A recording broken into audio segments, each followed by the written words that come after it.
Thousands have gathered across the Czech Republic to observe a minute's silence following this week's mass shooting in Prague.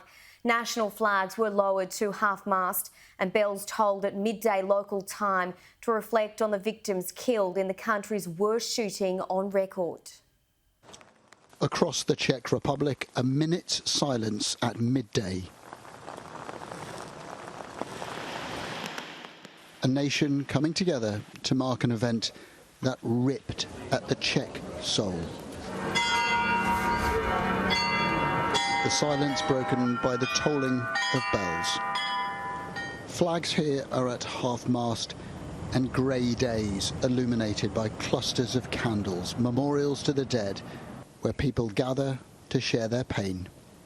We have experienced and are still experiencing enormous horror, and that is comparable to what the victims must be experiencing, both what they were experiencing at the time of the attack and what their loved ones or those who were injured are experiencing today. These scenes now haunt this nation.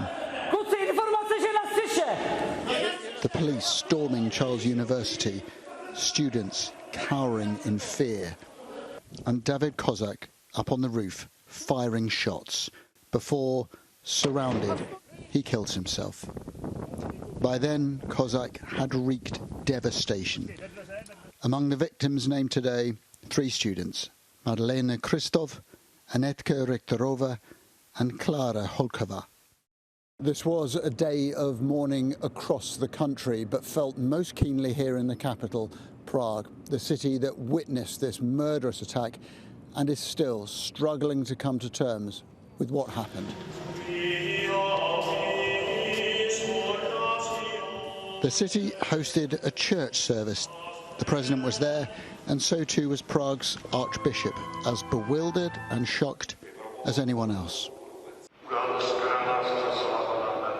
The event that has happened to us took our breath away and left us with a multitude of questions that scream into the empty silence of our hearts, and we find no answers, nor will I attempt a human explanation.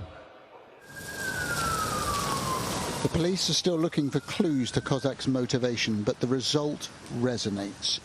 A wave of grief and sadness that grips this nation. Adam Parsons, Sky News, Prague.